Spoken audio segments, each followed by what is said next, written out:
សុទ្ធថាជារបស់ល្អអាថ្មីយកទៅដេរស្អាតណាស់ហើយថង់នេះគឺពណ៌មួយណាក៏ស្អាតដែរស្អាតដូចគ្នាទាំងអស់ហ្នឹងមើលចុះរបស់ទាំងអស់នេះគ្រាន់មើលចូលភ្នែកបន្តិចម្ចាស់របស់ខ្ញុំមែនហើយគឺមានតំណែងជាព្រះជាយាគ្រាន់តែជាហង្សកិច្ចខ្លួនមួយរយៈតែប៉ុណ្ណោះតែព្រះអង្គនៅតែមានមេត្តាត្រូវហើយមិនទាន់បានប៉ុន្មានផងក៏ហៅឡើងកាន់តំណែងខ្ពស់មិនខុសទេព្រះអង្គប្រទានអំណាចឲ្យម្ចាស់របស់ខ្ញុំមកចាត់នាំមកទាំងគេឈ្មោះពាក្យថាយិនគឺមានន័យថាម្ចាស់របស់ខ្ញុំហើយនឹងព្រះអង្គគឺស្រឡាញ់គ្នាខ្លាំងណាស់ត្រូវបងអាសូរឆាប់ទៅវិញទៅព្រះអង្គគឺយកបតីទុកដាក់និងព្រះនាងរបស់ខ្ញុំខ្លាំងណាស់លោកគឺត្រូវតែស្គាល់កលៈទេសៈផងបងអាសូរបានឲ្យព្រះជាយាមិនចូលចិត្តពួកយើងធ្វើបែបនេះយើងគ្រាន់តែចង់សួរពួកគេស្គាល់ពលឺថ្ងៃខ្លះទៅមិនហ៊ានទេតាទៅហើយលេហើយសុយានខ្ញុំនឹងបញ្ញាប់បញ្ជូនអំណោយទៅគ្រាន់តែយីហោមួយតាមមានអីអួតទៅគួរឲ្យរអើមណាស់ស៊ូលៀនមានអ្វីឲ្យខ្ញុំបម្រើដែរទេពិតមែនទេនេះគឺជារឿងពិតអាសូរដែលបម្រើព្រះជាយាជាអ្នកនិយាយមួយរយៈនេះព្រះអង្គមិនសូវយាងទៅរកព្រះជាយាទេនាងប្រហែលជាទទួលបានក្តីស្រឡាញ់ពីព្រះអង្គឲ្យមើលទៅព្រះអង្គគឺទៅរកគេញឹកញាប់ណាស់ដោយសវណ្ណីមហាក្សត្រយាននេះមិនខុសទេម្ចាស់ក្សត្រីព្រះមហេសីយាងមកក្រាបទូលឲ្យគេជុលមកក្រាបទូលសូមយាងមហេសី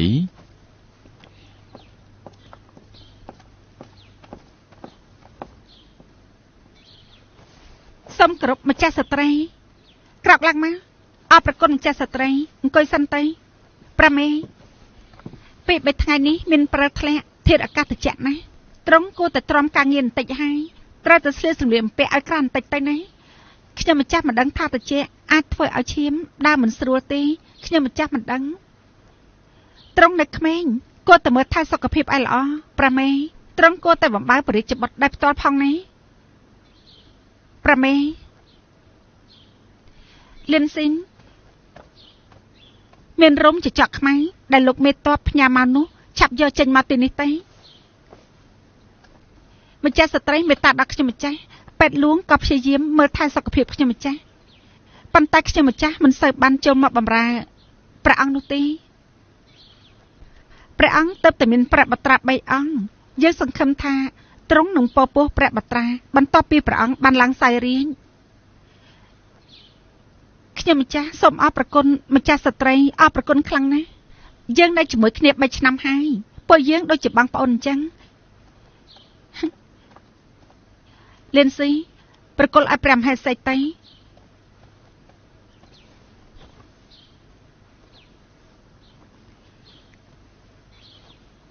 ខ្ញុំម្ចាស់លើថារោមចចកខ្មៅល្អបំផុតបន្ទាប់ពីមានរោមចចកធម្មតារោមសត្វទាំងនេះគឺដូចជាទឹកខ្មៅមានរោមពណ៌ប្រាក់នៅលើក្បាលទីនទោះជាស្រស់ស្អាតប៉ុណ្ណាវាគ្រាន់តែរបស់ប្រើការប្រើមួយរយៈពេលប៉ុណ្ណោះដូចជាប៉ាយព្យួរនៅមុខដំណាក់ព្រះជាយាគឺជាស្នាប្រហោះរបស់ព្រះអង្គដោយផ្ទាល់ផ្លាក់ប៉ាយអ្វីទៅបានលើមកថាព្រះអង្គប្រទានអាសរដល់ព្រះជាយាតែព្រះជាយាយកទៅដាក់ក្របព្រះមេតែទ្រង់ធ្វើឲ្យអ្នកណាគិតថាលើលោកនេះមានអារម្មណ៍របស់ព្រះអង្គមានចំពោះទ្រង់ដូច្នេះហើយគឺជាគំនិតរបស់ខ្ញុំម្ចាស់គិតថាបើព្រះអង្គប្រទានយីហោដោយព្រះហស្ថព្រះអង្គដល់ម្ចាស់ស្ត្រីនៅព្រះមហេសីតើព្រះជាយាបានមុនដោយរបៀបណាឬក៏ទ្រង់មានឈ្មោះទាំងព្រះនាងហើយនិងព្រះជាយានោះគ្រាន់តែជារឿងពីមុនតែពេលនេះបានត្រឹមតែប្រពន្ធចង់តែប៉ុណ្ណោះគេមិនអាចប្រៀបជាមួយម្ចាស់ស្ត្រីទេមិនមែនរឿងប៉ាត់ទេដែលជាស្នាប្រហោះរបស់ព្រះអង្គដែលព្រះជាយាត្រូវផ្សព្វផ្សាយនោះហើយផ្លាកយីហោនោះគឺមានអ្វីលាក់បាំងទេ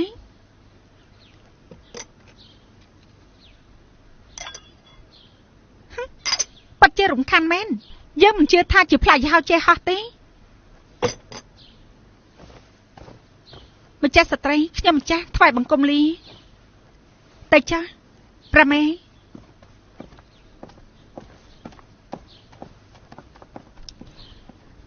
ព្រះមហេសីពិតជាបតីក្តៅមែនត្រូវតែមានវិន័យរបស់គេទៅបានពួកយើងត្រូវតែសាកល្បងគេគ្រប់ពេលទាំងអស់ព្រះមហេសីទ្រង់យាងមកដល់ហើយ ប្រយ័ត្នក្រាបទូលប្រយ័ត្នហេព្រះអង្គកំពុងធ្វើអីទេព្រះអង្គកំពុងតែសម្រាកហើយពិនិត្យរបាយការណ៍ដែលបញ្ជូនថ្វាយព្រះអង្គនៅដំណាក់តន្ត្រីខាងត្បូងឯងក្រាបទូល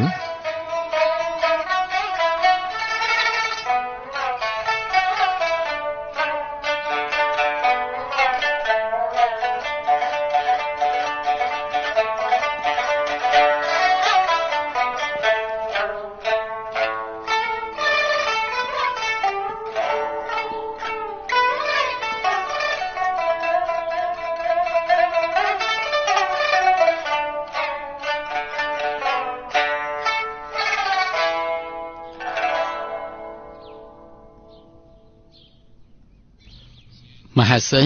ឆាប់ចូលមកខ្ញុំម្ចាស់ថ្វាយបង្គំព្រះអង្គក្រោយឡើងឆាំគួយទេបានហើយយើងនឹងស្ដាប់បទភ្លេងជាមួយគ្នានៅខាងក្រៅពិតជាត្រជាក់យើងពិតជាបារម្ភខ្លាចទ្រង់ត្រជាក់ទៅបញ្ជារាជពេទ្យលួងដើម្បីមើលថែសុខភាពទ្រង់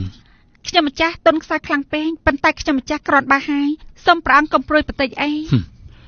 ដៃទ្រង់គឺនៅត្រជាក់នោះទេបានឈិនក្រាបទូលយកចង្ក្រានមកបន្ថែមភ្លីមកក្រាបទូលព្រះអង្គទ្រង់មានសុខភាពមកមុនខ្ញុំម្ចាស់មិនត្រជាក់ទេពេលនៅក្បែរប្រកែកព្រះអង្គទ្រង់បានស្ដាប់តន្ត្រីរបស់ពួកគេដែលលេងអំបញ្ញមិញតើអ្វីដៃពួកគេចំណេចដែរទេដំណាក់តន្ត្រីខាងត្បូងគ្មានណាលេងបានពីរោះទេពួកឯងមិនខ្លាចធ្វើឲ្យខូចព្រះកិត្តិនាមទេហេតុអីក៏មិនខំប្រឹងលេងឲ្យបានល្អថ្វាយដៃពួកខ្ញុំម្ចាស់នៅមានកម្រិតសូមព្រះមហេសីមេត្តាប្រទានទៅដល់ពួកខ្ញុំម្ចាស់ផងពួកនាងក្រឡើងប្រគុណព្រះអង្គសិនយេក្នុងចំណោមអ្នកលេងឧបករណ៍ភ្លេងនេះតើទ្រង់ជាអ្នកលេងមួយក្នុងនគរប៉ុន្តែក៏ព្រោះតែយើងមិនបាននៅក្បែរយើងក៏ឲ្យពួកគេមកលេងកំដរយើងក្នុងដំណាក់តន្ត្រីខាងត្បូងពេលនេះគឺពួកនាងប្រាជបៃហង្សគឺគ្រឿងលម្អទៀតមែនទេទឹកដៃខ្ញុំម្ចាស់នៅមានកម្រិតតាអាចធ្វើឲ្យព្រះអង្គធូរប្រតិបានដូច្នេះហើយតើព្រះយកចបៃដែលល្អបំផុតមកលេងថ្វាយទ្រង់ម៉ូស៊ីមបើសិនជាគ្មានសមត្ថភាពទេទោះជាចបៃល្អប៉ុណ្ណាគឺជារបស់ម្ចាស់ស្ត្រីចៅរាជវង្សថាងក៏អត់ប្រយោជន៍ដែរ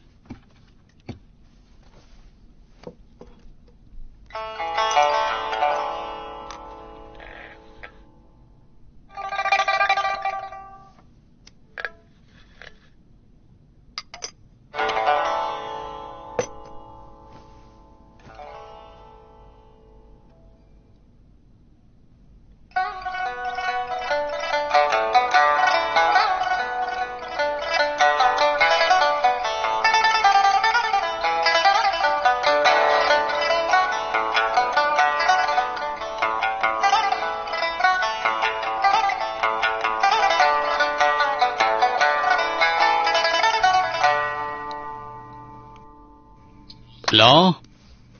ពិតជាលេងបានល្អមែនរកមនុស្សព្រាបមិនបាន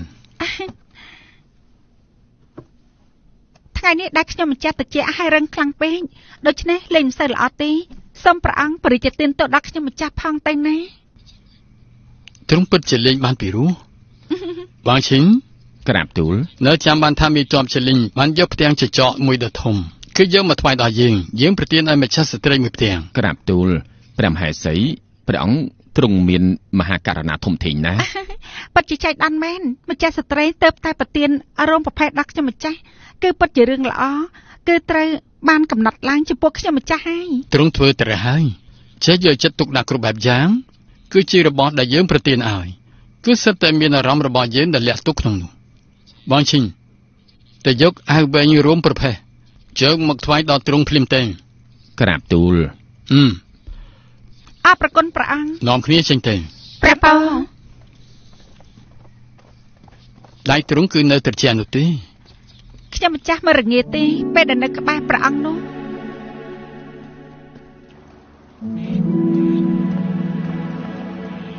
ពួកនាងគួរតែឆ្លាតយ៉ាងនេះកុំធ្វើខ្លួនគួរឲ្យអាម៉ាស់ចំពោះព្រះភ័ក្ត្រព្រះមហេសីនាងគិតគ្រាន់តែលេងភ្លេងពីរោះហើយព្រះមហេសីលេងតន្ត្រីប្រហែលជាឆ្ងល់ហើយតែមែនទេការប្រកួតប្រជែង មិនមែនត្រឹមតែការលេងតន្ត្រីទេ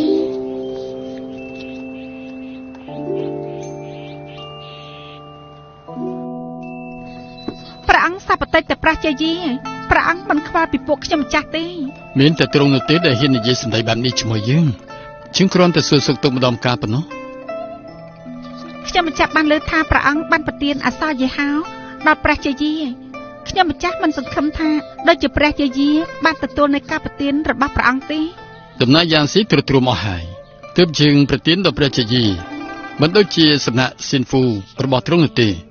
មានបន្ទប់សិល្បៈនៅខាងច្រកខាងលិចហើយនៅមានបន្ទប់តន្ត្រីគុណធម៌ព្រោះទ្រង់ចូលចិត្តតន្ត្រីទើបយើងប្រទានឲ្យនៅចំអានេះទីខ្ញុំម្ចាស់មានគ្រប់យ៉ាងនៅក្នុងដំណាក់ពិតមែនតែនៅខ្វល់បរិយាទានដែលស្នាប់ប្រហោះរបស់ព្រះអង្គទេព្រះអង្គគ្រាន់តែឡាយប្រហោះរបស់ព្រះអង្គដែលមិនប៉ះពាល់ដល់រាជកិច្ចហេតុអីក៏ទ្រង់មិនឡាយប្រហោះដល់ខ្ញុំម្ចាស់ផងទេគ្រាន់តែរឿងមួយពួកទ្រង់ក៏ឆ្លោះដណ្ដើមគ្នាព្រះអង្គមានអារម្មណ៍ជ្រាលជ្រៅចំពោះព្រះជាយាប៉ុន្តែព្រះអង្គមិនខ្វល់ពីពួកខ្ញុំម្ចាស់ទេបានហើយយើងសរសេរពាក្យខ្លះជូនដល់ទ្រង់ហើយយកទៅបញ្ជូននៅដំណើររបស់ទ្រង់ទៅប្រពោព្រះអង្គមានប្រតិទលាយណាស់ព្រះអង្គទូលបង្គំបានយកទៅថ្វាយព្រះមហេសីដល់រាជដំណាក់ឲ្យក្រាបទូល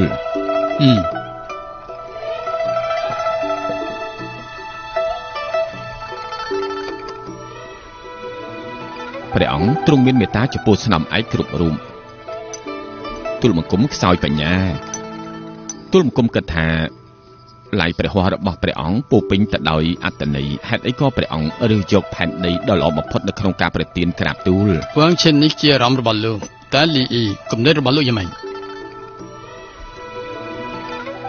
បញ្ញាទូលបង្គំរយៈណាស់ក្រាបទូលបង្គំគិតថាព្រះអង្គទ្រង់មានមេត្តាចំពោះបណ្ដាស្នំទាំងអស់ព្រោះតែព្រះអង្គធ្លាប់ប្រទានដល់ព្រះជាយាមួយអង្គហើយគឺនៅសល់11អង្គទៀតដែលទ្រង់ត្រូវតែប្រទានដែរលោកឆ្លាតម្ចាស់ស្ត្រីធ្វើការដោយគោរពហើយមានសមត្ថភាពអញ្ចឹងព្រះមហេសី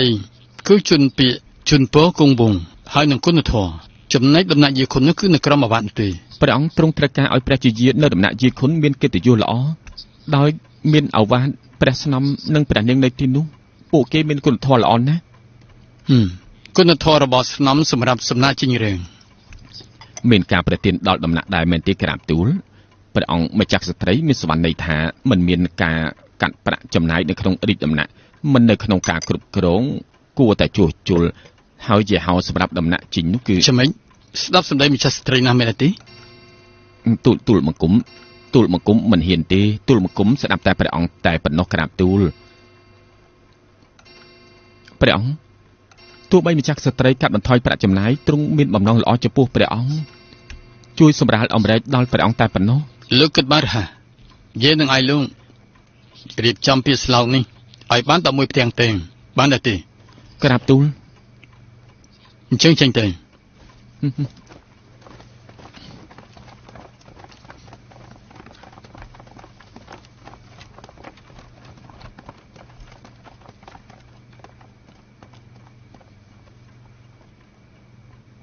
វ៉ាងឈិន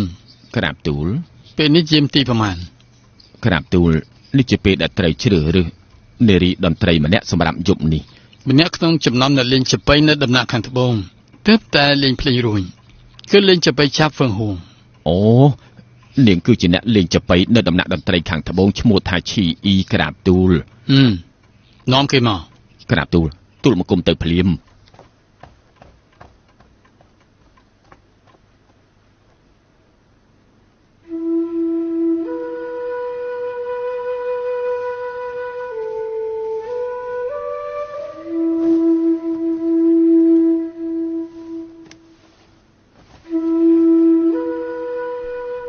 អ្នកបងថ្ងៃនេះយើងមកសុំពរថ្វាយម្ចាស់ស្ត្រីអ៊ូឡានបានសុទ្ធមន្តសពគ្រប់អស់ហើយប្អូនក៏ដឹងថាយើងមកសុទ្ធធម៌ថ្វាយម្ចាស់អ៊ំរបស់យើងដែរអ្នកបងពួកយើងនៅជាមួយគ្នាច្រើនឆ្នាំបើមិនចេះបាញ់ចែកទេគឺមិនល្អទេដូច្នេះខ្ញុំអាចធ្វើបានឆាប់តែហេតុអីដែររបស់ប្អូនតិចម្ល៉េះអីសិនហេតុអីបានជានាងមិនបន្ថែមធ្យូង ខ្ជុងដុតមិនគ្រប់គ្រាន់ទេព្រះមេដូច្នេះហើយបានធ្វើឲ្យដៃព្រះនាងមិនអាចកក់ក្ដៅបានហើយពួកយើងគឺត្រូវចេញទៅក្រៅហើយឡានជាអ្នកម្នាងឆាំងចៃតែបែរជាមិនអាចប្រាជ្ញបានសម្បីតែចំនួនចង្ក្រានទៅប្រាប់បានតែកន្លះថ្ងៃ1គីឡូប្រហែលជាគ្រាន់ព្រះជាយាម្ចាស់ស្ត្រីកាត់បន្ថយប្រាក់ចំណាយតែព្រះមហេសីមានសវណ្ណន័យថាក្នុងដំណាក់មិនទាន់កក់ក្ដៅដូច្នេះទើបទ្រង់យកតំណែងអ្នកមនាងខ្ញុំចាស់ទៅបន្ទប់អ្នកបម្រើរបស់ព្រះមហេសីក៏កក់ក្ដៅជាបន្ទប់អ្នកមនាងទៅទៀតអ្នកមនាងខ្ញុំម្ចាស់ព្រះមហេសីធ្វើជ្រុលពេកហើយចាប់ពីពេលនេះទៅមានតែតិចឡើងហើយប្អូនទ្រាំបានដោយរបៀបណាបងយូអ៊ីកុំឲ្យអ្នកណាដឹងអីសោះរឿងនេះព្រះមហេសីកំពុងតែរកវិធីចាត់ការខ្ញុំម្ចាស់កុំបារម្ភអីខ្ញុំម្ចាស់អាចមើលថែខ្លួនឯងបានដុកអាម៉ានបានយកចង្ក្រានមកថ្វាយយើងនឹងលួចយកទៅឲ្យប្អូនណា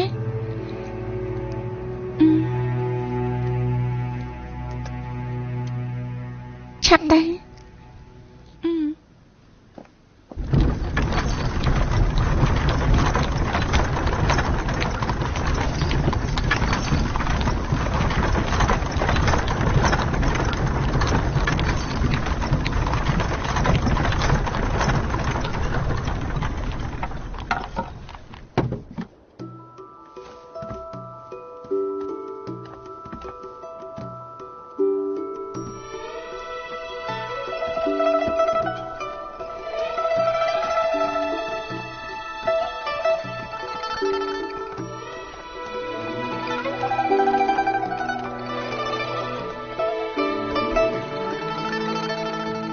ចូលទៅងូតទឹកខាងក្នុងសិនទៅ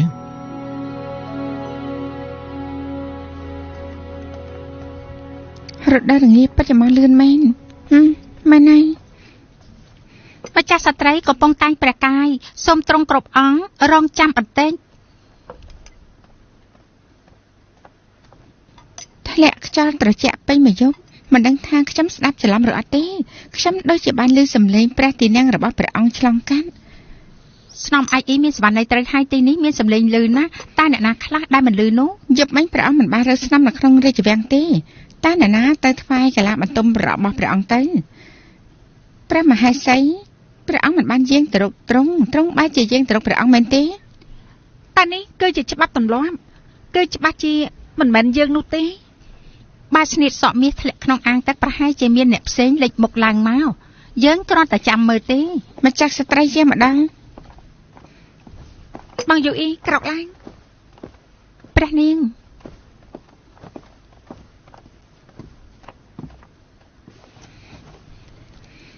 ថ្វាយព្រះពរម្ចាស់ស្ត្រីសូមឲ្យទ្រង់មានសម្រាប់ក្មេងជាងជាអ្វីព្រះក្រោកឡើងហើយអង្គុយទៅអរប្រគុណម្ចាស់ស្ត្រីយើងបានលើអ្នកទាំងអស់គ្នានិយាយគ្នាតើមានរឿងអ្វីគួរឲ្យចាប់អារម្មណ៍ទេម្ចាស់ស្ត្រីនិយាយរឿងអស់សំណើចយប់មិញនេះព្រះអង្គមិនរើសស្នំណាម្នាក់នោះទេចុះហេតុអីបានជាមានព្រះទីន័ងនៅតាមផ្លូវព្រះមេខ្ញុំម្ចាស់កើតចម្ងល់ហើយតាមពិតអ្នកទាំងអស់គ្នានិយាយពីរឿងនោះសោះនៅមានពាក្យជូនពររបស់ពួកយើងនិងប្អូនស្រីរបស់យើងម្នាក់ទៀតនៅជាមួយពួកយើងហើយប្អូនស្រីម្នាក់ទៀតមែនទេមុនពេលអ្នកទាំងអស់គ្នាចូលមកគាល់ព្រះអង្គមានរាជបញ្ជាដោយផ្ទាល់តែងតាំងអ្នកម្នាងដែលនៅដំណាក់តន្ត្រីខាងត្បូងនៅមានអ្នកម្នាងម្នាក់ទៀតផ្ដាយផ្ដាំឲ្យទៅនៅដំណាក់យងហើតន្ត្រីខាងត្បូងត្រូវហើយគឺត្រង់ប្រហែលជាបានជួបគេហើយព្រះមហេសីយើងបានឮមកថានាងគឺជាមយូរ៉ាម្សិលមិញខ្ញុំម្ចាស់បានជួបគេម្ដងហើយមានតែគេម្នាក់ប៉ុណ្ណោះដែលស្អាតជាងគេហើយកាន់ចប៉ីដល់ល្អទៀតព្រះអង្គជ្រើសរើសយកនាងបន្ទាប់ពីបាត់ភ្លេងចាំការដែលគេអាចយកឈ្នះប្រទេសព្រះអង្គបាននាងគឺជាមនុស្សជាន់ទាបតើគេអាចមករស់នៅជាមួយពួកយើងបានយ៉ាងម៉េចទៅនារីតន្ត្រីគឺជានារីជាន់ទាបឲ្យគេមករស់នៅដោយពួកយើងបានយ៉ាងម៉េចម្យ៉ាងទៀតព្រះអង្គស្ថិតនៅក្នុងអំឡុងពេលកាន់ទុក្ខព្រះជាយាគួរតែចេះប្រយ័ត្នពាក្យសម្ដីផងទៅខ្ញុំម្ចាស់យល់ហើយយ៉ាងណាក៏ដោយអ្នកម្នាងគឺជាស្នំដែលព្រះអង្គនាំចូលដោយផ្ទាល់ក្រោយពីពេលឡើងក្រុងរាជដរាបណាស់ព្រះអង្គនៅសព្វតីគេគ្មានអ្នកណាអាចប៉ះពាល់បានទេនេះគឺជាអ្វីដែលយើងចង់និយាយណាការសាមគ្គីគ្នានៅដំណាក់ខាងក្រោយអ្នកណាក៏មិនអាចធ្វើបាបគេបានជាដាច់ខាតពួកយើងនឹងធ្វើតាមការណែនាំរបស់ចាស់ស្រីព្រះមេដារសជាតិថ្មីដែលបត់ទើបតែយកមក សើចទេតើនៅក្តៅព្រះអង្គប្រកាសយកចិត្តណាប្រហែលជាដឹងហើយថាបានធ្វើរឿងអីខុសបុត្រគឺនៅក្នុងវ័យកាន់ទុកនៅឡើយតែការតែងតាំងអ្នកម្នាង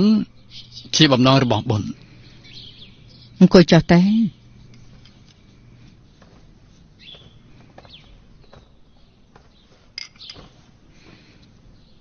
ថាត់នៅពេលកាន់ទុកហាមប៉ះពាល់រឿងលោកីជ្រុលពេកប៉ុន្តែឋានៈជាព្រះរាជាដែលកាន់ទុកមិនត្រូវបន្ធូរបន្ថយការប្រកាន់កំណើតត្រកូលរាជវង្សនោះទេ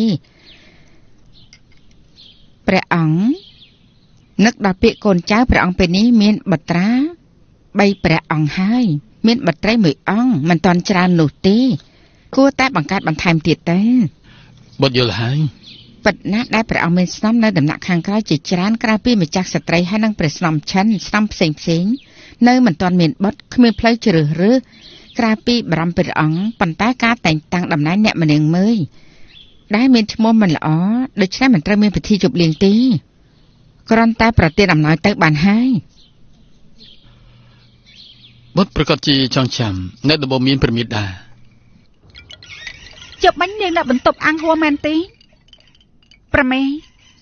យើងបានលើថានាងទៅជាមួយនឹងព្រះជាយាសៀនល្អហើយដែលនាងបានទៅលោកល្អឿនជាមួយនឹងព្រះជាយាសៀននាងទៅសូត្រធម៌ឲ្យព្រះអង្គឲ្យស្រឡាញ់អ្នកណាម្នាក់មែនទេមិនមែនទេព្រះជាយាសៀនចូលចិត្តសូត្រធម៌សំពះព្រះខ្ញុំក៏ទៅជាមួយទេនាងគ្រាន់បើមែនសម្ដែងនៅការគោរពចំពោះសាសនាណាតែអ្នកណាទៅដឹងទេការសូត្រធម៌របស់នាងនេះគឺព្រោះតែរឿងអ្វីទេនាងប្រហែលជាមិនពេញចិត្តហើយខ្ញុំមិនចាប់មិនហ៊ានទេមិនហ៊ានមែនទេល្អព្រោះយើងលះបង់បំណងប្រាថ្នាហើយនឹងសេចក្តីព្យាយាមឲ្យកោតសរសើរនៃការសូត្រធម៌បន្តនៅដំណាក់អាំងវូហេតុអីក៏នាងមិនធ្វើឲ្យត្រង់សពតិទេប្រមេព្រះមហេសីត្រង់ត្រូវការពេលវេលាមែនទេយើងចង់បានស្អែកនេះពេលព្រឹកដើម្បីបង្ហាញនូវទឹកចិត្តរបស់នាងត្រូវតែធ្វើពីពេលនេះតទៅនៅខាងក្រោយដំណាក់នោះប្រមេខ្ញុំម្ចាស់ថ្វាយបង្គំលា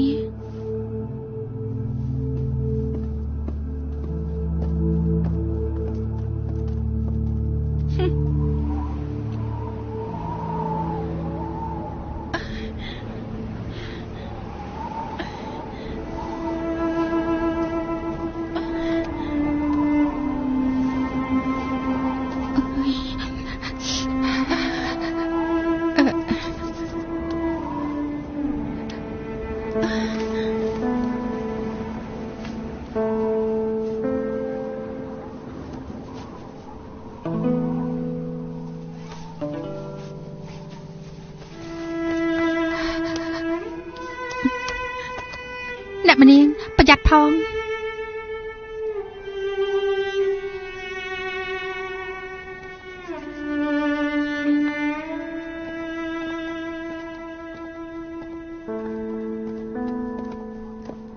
ប្រាំហេសីអ្នកម្នាងហាយគូញាប់ដៃតិចទៅបើស្អែកនេះពេលព្រឹកមិនទាន់ការត្រង់ប្រហែលជាត្រូវទទួលទោសមិនខានទេព្រះមហេសីយប់នេះអាកាសធាតុត្រជាក់ណាស់អ្នកម្នាងខ្ញុំម្ចាស់ដៃរឹងហាមេតាផងផ្ដល់ខ្ជុងឲ្យខ្ញុំម្ចាស់ផងទៅការសូត្រធម៌នេះគឺជាភារកិច្ចដ៏ស័ក្តិសិទ្ធិត្រូវតែមានភាពកក់ក្ដៅនិងធ្វើឲ្យបាត់បង់ប្រសិទ្ធភាពភ្លើងអាចធ្វើឲ្យឆេះត្រង់សូត្រធម៌គឺជាជំរឿនដ៏ល្អមិនចាំបាច់ប្រើចង្ក្រានខ្ជុងទេព្រះមហេសីមិនសវណ្ណនៃត្រីសិងសៀងនៅទីនេះកំដរអ្នកម្នាងហើយទៅព្រះមេ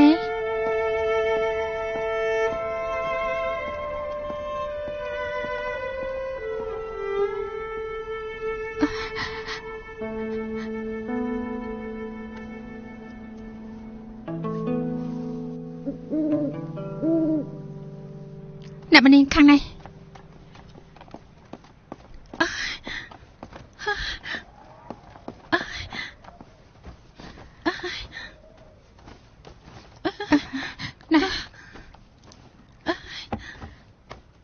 សំណាងហើយដែលអ្នកម្នាងធ្វើឆាប់រួច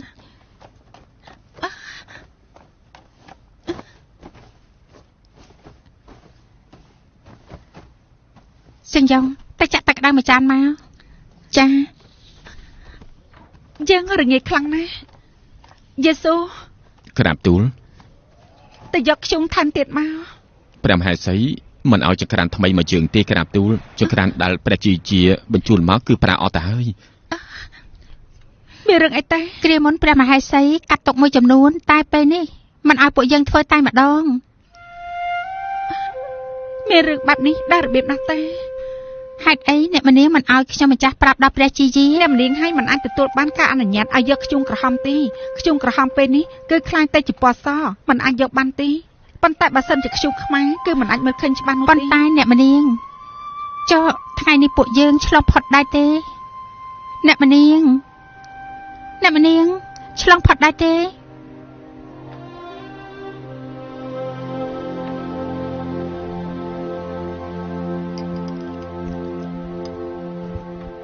ម្ចាស់ស្ត្រីមានបញ្ជាចង្ក្រានដែលប្រទានឲ្យដំណាក់ខាងក្រោយឆ្នាំនេះត្រូវកាត់បន្ថយនោះគឺជាខ្ជុងឈើខ្មៅ360គីឡូក្រាមហើយនិងខ្ជុងឈើក្រហម90គីឡូក្រាមត្រូវហើយយ៉ាងម៉េចរាប់គ្រប់ហើយ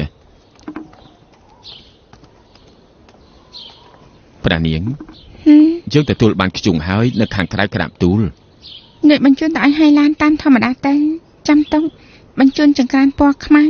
ក្រាបទូលអ្នកម្នាងហើយមិនទទួលការអនុញ្ញាតឲ្យប្រើខ្ជុំក្រហមទេខ្ជុំក្រហមពេលឆេះអាចខ្លាយជាពណ៌សអាចនឹងមានមនុស្សសង្កេតបានប៉ុន្តែបើសិនជាខ្ជុំខ្មៅមិនអាចឃើញច្បាស់ទេទូលមកគុំយល់ហើយចាំដល់ពេលព្រះមហេសីជាងតែជួបម្ចាស់ស្ត្រីទូលមកគុំនឹងប្រញាប់បញ្ជូនទៅភ្លាមហើយបើសិនជាបញ្ជូនទៅដល់ពេលនេះរឹតតែល្អរើខោអាវសម្រាប់រដូវរងាបញ្ជូនទៅឲ្យដល់នាងផងក្រាបទូលអ្នកម្នាងតែងតែរំលឹកដល់អ្នកម្នាងហើយជានិច្ចទ្រង់ចង់ចាំគ្រប់យ៉ាងហើយឡាននឹងយើងចោះសម្រុងគ្នាយើងត្រូវតែប្រយ័ត្នចំនួនគេត្រូវហើយរឿងបញ្ជូនអ្នកបម្រើទៅដំណាក់ចុងហើយយ៉ាងម៉េចហើយខ្ញុំម្ចាស់បញ្ជូនកណាត់ប៉ាក់នឹងរូបចម្លាក់តាមការណែនាំហើយអ្នកណាដឹងថាពេលនេះដំណាក់យ៉ងហើកាន់តែស្រស់ស្អាតឡើងព្រះមហេសីនិងព្រះជាយាយជីគុយគឺតែងតែបញ្ជូនអំណោយឲ្យសូម្បីតែព្រះមហេសីក៏ជូនដែរហើយអ្នកម្នាងមើលតែងប្រកាសស្អាតជាងព្រះជាយាយអ៊ីគុយ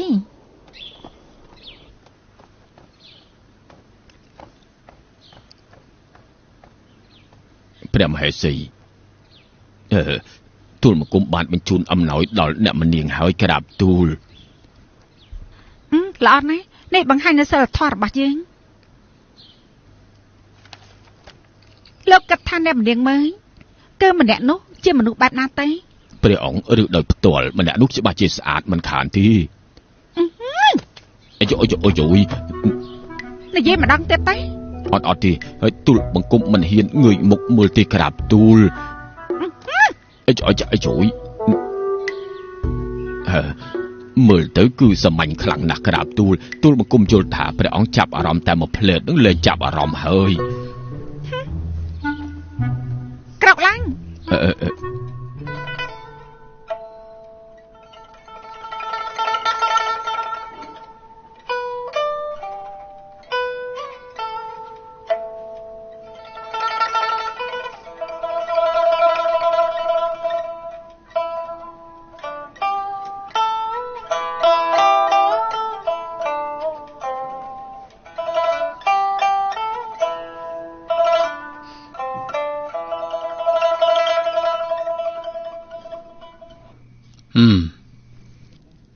ពិតជាក្រាន់បាខ្ញុំម្ចាស់បានទទួលការណែនាំពីព្រះអង្គខ្ញុំម្ចាស់មានការសង្ស័យបន្តិចព្រះមហេសីមានអ្វីដៃលែងจะไปបញ្ចាញ់អ្នកណាទេខ្ញុំម្ចាស់នៅអន់ជាងត្រង់ឆ្ងាយណាស់ហេតុអីព្រះអង្គសពតិដល់ការស្ដាប់ភ្លេងរបស់ខ្ញុំម្ចាស់មកពីអ្វីដៃរបស់នាងមិនអន់ប៉ុន្តែបើនាងទទួលការណែនាំពីយើងគឺប្រកាសជាល្អជាងមុននាងទុកយើងជាគ្រូទេព្រះអង្គទ្រង់មេត្តាហើយបង្រៀនដល់ខ្ញុំម្ចាស់មែនទេបើសិនជាយើងមិននៅក្បែរមិនចាំបាច់ឲ្យណាមកលេងភ្លាមទៀននោះទេព្រះអង្គទ្រង់មិនចង់ឲ្យព្រះមហេសីនៅក្បែរព្រះអង្គទេមែនទេស្ដាប់សម្ដីមិនបានគិតនាងហ៊ានលលេងជាមួយនឹងព្រះមហេសីឆាំម្នេះមក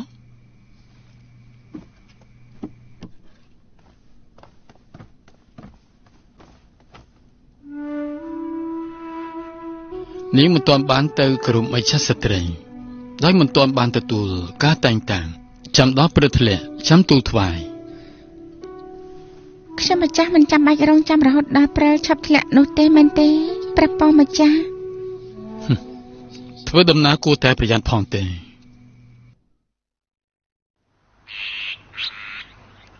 អ្នកម្នាងមើលមកដល់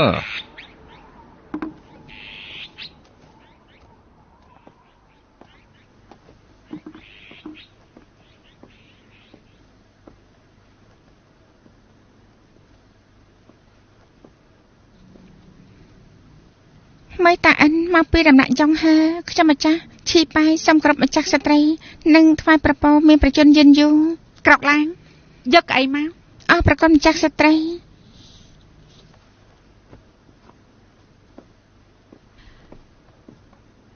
ខ្ញុំម្ចាស់គិតថាគេគ្រាន់តែស្អាតមើលទៅមួយផ្លែតក្នុងដំណាក់ខាងក្រោយមានតែទ្រង់ទេដែលស្រស់ស្អាតនៅក្នុងចំណោមពួកយើងតែអ្នកណាហ៊ានប្រជែងជាមួយទ្រង់ទេ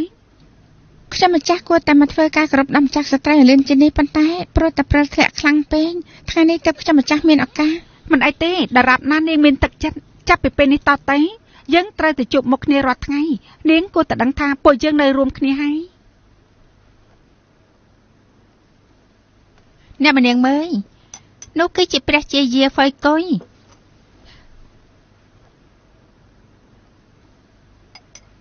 ព្រះជាយាសៀនស្នំអាចឆឹងព្រះជាយាជីកុយ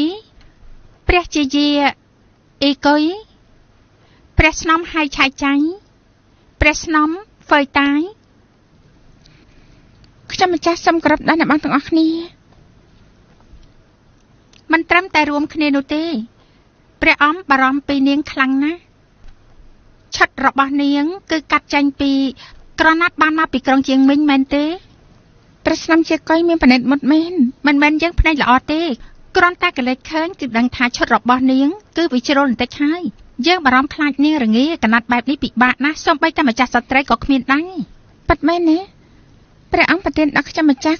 មិនដឹងនោះទេថាបានទទួលអ្វីពីព្រះអង្គខ្លះម្ចាស់ស្ត្រីសង្ឃឹមថាដំណាក់ខាងក្រៅស្ងប់ស្ងាត់របស់អ្នកម្នាងមើលតែមើលទៅភ្នែកបន្តិចហើយណាប៉ុន្តែព្រះអង្គសពតិក្នុងការតបតែរបស់ខ្ញុំម្ចាស់ស្ត្រីខ្ញុំម្ចាស់គួរតែស្ដាប់តាមព្រះអង្គឬក៏ស្ដាប់តាមម្ចាស់ស្ត្រីទៅការតែងតាំងរបស់ព្រះអង្គគឺជារឿងសំខាន់ណាស់កិរិយាបែបនេះតើអាចចុះសម្រុងនឹងគេបានដែរទេបើពិបាកណាស់កុំប្រកែកគ្នាអីប្រជប់ធ្លាក់ហើយអាកាសធាតុត្រជាក់ក៏ចាប់ផ្ដើមអន់ថយគ្រប់គ្នាគួរតែប្រញាប់ទៅដំណាក់ទេព្រះមេ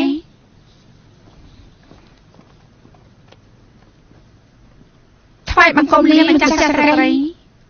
តែអីយើងមិនទៅដើរកំសាន្តនៅអូជៀនទេព្រះមេយើងទៅមើលព្រះជាយាសៀនត្រង់ចាំខ្ញុំម្ចាស់ផង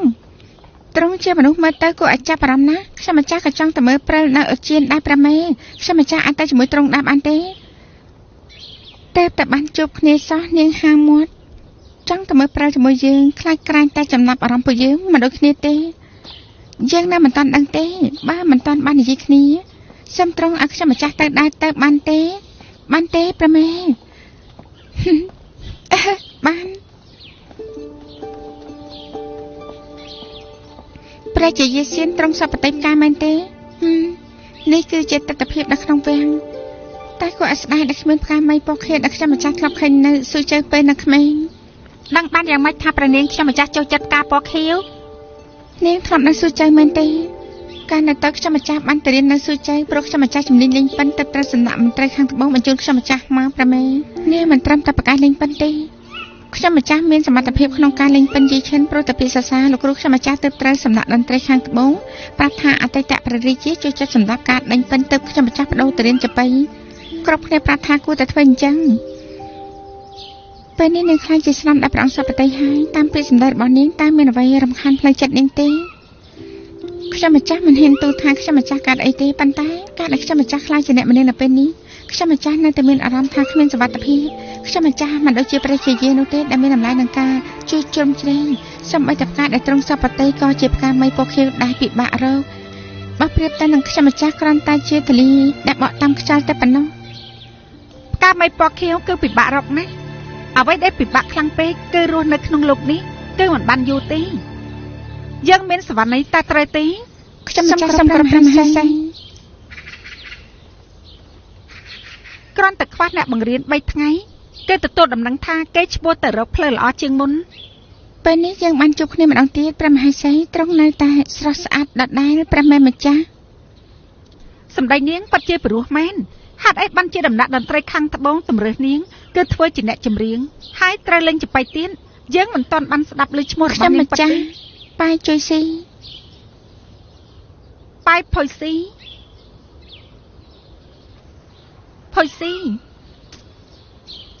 ស្ដាប់មើលទៅគឺជាឈ្មោះដែលល្អគឺជាមនុស្សដែលពូកែសម្ដែងឲ្យអ្នកដតីចូលចិត្តខ្ញុំម្ចាស់មានកិត្តិយសណាស់ដែលមានឱកាសសម្ដែងថ្វាយព្រះអង្គហើយពេលខ្លះគឺជារឿងព្រមលិខិតកំណត់រួចហើយកុំសង្ឃឹមថានឹងបានតំណែងខ្ពស់ជាងនេះឯសោះគ្រាន់តែព្រះអង្គគឺជាអ្នករើសនាងតែប៉ុណ្ណោះទេមើលទៅការលេងចំបៃរបស់នាងធ្វើដៃអន់ណាស់គេដូចជាលេងឲ្យចាប់ស្រុកស្ដាប់អញ្ចឹងព្រះអង្គគ្រាន់តែសម្ដាប់ហើយតើសពតិទេខ្ញុំម្ចាស់ដឹងច្បាស់ការលេងរបស់ខ្ញុំម្ចាស់ប្រៀបនឹងទ្រង់មិនបានទេនេះមិនចាំបាច់និយាយដល់ចរិតលក្ខណៈខ្ញុំម្ចាស់ទេតែទ្រង់ធ្លាប់ឆ្ងល់ទេថាហេតុអីបានជាព្រះអង្គជ្រើសរើសយកមនុស្សធ្វើដៃអន់ដូចខ្ញុំម្ចាស់មកជំនួសកន្លែងព្រះមហេសីដ៏ខ្ពង់ខ្ពស់បែបនេះទៅវិញព្រោះតែនាងបាក់បញ្ឆាត់ព្រះអង្គនាងប្រាជីវិតគួរខ្ពើមណាស់មានន័យថាម៉េចទៅដែលថាខ្ញុំម្ចាស់បាក់បញ្ឆាត់ព្រះអង្គខ្ញុំម្ចាស់មានអាយុតិចជាងទ្រង់តែ2 3ឆ្នាំប៉ុណ្ណោះមនុស្សស្រីដែលមានវ័យច្រើនជាងតែងតែស្គាល់កលៈទេសៈហើយនាងប្រហើននាងមើលនាងមិនគួរបំពេញដល់អ្នកដែលមានឋានៈខ្ពស់ជាងនោះទេព្រះជាយាសៀនទ្រង់កំចាប់អារម្មណ៍អីពេលវេលាធ្វើឲ្យទ្រង់ខ្លាចទៅជាមនុស្សរឹងមាំយ៉ាងនេះមនុស្សដែលខ្ញុំម្ចាស់និយាយដល់ប្រហែលជាគេស្ទាត់ជំនាញណាព្រះមហេសីហងស៊ីនៅចាំអីទៀតចាប់ទៅផ្ទះមកនាងភ្លាមទៅក្រាបទូលព្រះមហេសីនាងមើលទៅចូលកាន់តំណែងទៅមិនស្គាល់ពីច្បាប់ទម្លាប់បើសិនជាទ្រង់ដាក់ទោសនាងនៅពេលនេះខ្ញុំម្ចាស់ខ្លាចថាព្រះអង្គមិនសពប្រតិនោះទេព្រះមេព្រះអង្គប្រទានតំណែងជាអ្នកម្រៀងអត់គេយើងគឺជាព្រះមហេសីហេតុអីបានជាគេហ៊ានបែបនេះតំណែងខុសគ្នាឆ្ងាញ់ណាស់គេបែរជាហ៊ានតាមមាត់ជាមួយយើងហងស៊ីឆាប់តែគេទៅក្រាបទូលព្រះមហេសីទ្រង់ស្ងប់ប្រតិសិនទៅព្រះមហេសីក៏ជាមនុស្សមកពីត្រកូលអ្នកបម្រើដែរទ្រង់បានឡើងឋានៈព្រោះតែបានចូលបម្រើព្រះអង្គនាងហ៊ាននិយាយបែបនេះចំពោះយើងផងអីហងស៊ីតែនាងទៅក្រាបទូលឆាប់ទៅព្រះមហេសីដោះលែងនាងទៅម្ចាស់ស្ត្រីយាងមកដល់អ្នកម្នាងฝ่ายបង្គំម្ចាស់ស្រីយើងកំពុងតែនៅដំណាក់ប៉ុន្តែឆ្លងកាត់ទីនេះក៏បានលើសម្លេងលោតឡើងសិលធម៌ស្ត្រីទៅណាអស់ហើយនេះគឺជាឧស្សាហ៍នៅក្នុងរាជវាំងមិនមែនជាសួនផ្ទាល់ខ្លួនទេម្ចាស់ស្ត្រីកុំខ្ញាល់អីព្រះអង្គមិនតន់ជ្រាបទេអ្នកម្នាងហ៊ានបំពេញលើខ្ញុំម្ចាស់នៅចាត់ខ្ញុំម្ចាស់ថាមកពីតកូលអ្នកបម្រើឋានទៀននិយាយថាខ្ញុំម្ចាស់ភ្នែកឲ្យស្វាំងភ្នែកម្ចាស់ស្ត្រីទ្រង់ជួយរកយុទ្ធធម៌ឲ្យខ្ញុំម្ចាស់ផងប្រមេខ្ញុំម្ចាស់បាននិយាយថាទ្រង់មកពីត្រកូលអ្នកបម្រើមែនព្រោះតែពេលនោះទ្រង់គឺជាមនុស្សដែលព្រះអង្គសពតិតាមមានអ្វីខុសដែរខ្ញុំម្ចាស់និយាយដូច្នេះខ្ញុំម្ចាស់មិនបាននិយាយថាទ្រង់ចាស់ភ្នែកស្វាំងនោះទេខ្ញុំម្ចាស់គ្រាន់តែនិយាយថាពេលវេលាដើរទៅលឿនណាស់បើសិនម្ចាស់ស្ត្រីមិនជឿទេទ្រង់អាចសួរព្រះជាយាសៀនបានប្រមេទាំងអស់គ្នាក្រោកឡើងសិនមក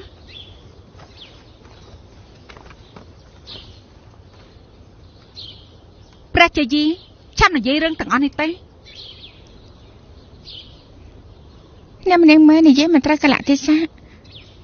តែនាងមិនបាននិយាយថាព្រះមហេសីចាស់ភ្នែកស្វាំងនោះទេព្រះមេទោះជាគេមិននិយាយបែបនេះក៏ដោយតែមានន័យថាបែបនេះដែរព្រះមេនេះមកពីចាំពេលសម្ដីខុសមកពីនាងខ្វះសិលធម៌នៅក្នុងខ្លួនព្រះមហេសីមានសិទ្ធិរៀបរាប់ច្បាប់ទម្លាប់ឲ្យគេបាននៃព្រោះតានាងដាក់ទោសហើយដូច្នេះរឿងនេះបញ្ចប់ប៉ុណ្ណឹងចាស់ព្រះមេម្ចាស់ស្ត្រីខ្ញុំម្ចាស់និយាយមិនត្រូវកលៈទេសៈប៉ុន្តែព្រះមហេសីបានតែកំភ្លៀងខ្ញុំម្ចាស់ព្រោះតែកំហឹងខ្ញុំម្ចាស់មានតួនាទីបម្រើព្រះអង្គហើយពេលនេះខ្ញុំម្ចាស់មានរបួសបើព្រះអង្គសួរដេញដោលនោះខ្ញុំម្ចាស់គួរទូលថ្វាយត្រង់យ៉ាងម៉េចការឆ្លោះវិវាទនេះគឺខុសទាំងសងខាងបើព្រះមហេសីត្រូវដាក់ទោសធ្ងន់